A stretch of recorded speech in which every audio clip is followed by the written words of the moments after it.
నమస్తే అండి. నేనిప్పుడు చెప్పబోయే విషయం ఒక సాధారణ మధ్య తరగతి వ్యక్తిలో మెదిలే ఒక సందేహం. అదేంటంటే,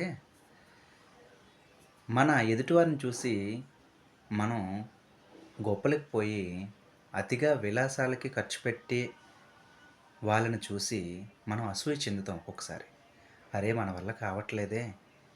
ఈ మధ్య తరగతి జీవితాన్ని ఈడ్చలేకపోతున్నామే! అలాంటిది విలాసాలకు ఏ విధంగా ఖర్చు పెడతాము వాళ్ళలాగా అని బాధపడుతుంటాం.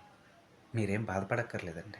ఎందుకంటే, నీ చుట్టూ ఉన్న ప్రజలందరూ కూడా విలాసాలకి అతిగా ఖర్చు పెడుతున్నారు అంటే, వాళ్ళు ధర్మ సంపాదన అయితే కాదండి.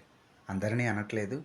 But most of the people అన్యాయంగా సంపాదించిన డబ్బులు మాత్రమే విలాసాలకి, భోగాలకి, అతి ఖర్చులకి ఖర్చు పెట్టగలుగుతారండి. ధర్మంగా సంపాదించిన వాళ్ళు ఆ విధంగా ఖర్చు పెట్టలేరు. కాబట్టి పులిని చూసి నక్క వాతలు పెట్టుకునే విధంగా మీరు వాళ్ళని చూసి గొప్పలకు పోయి అప్పులు కాకండి దయచేసి.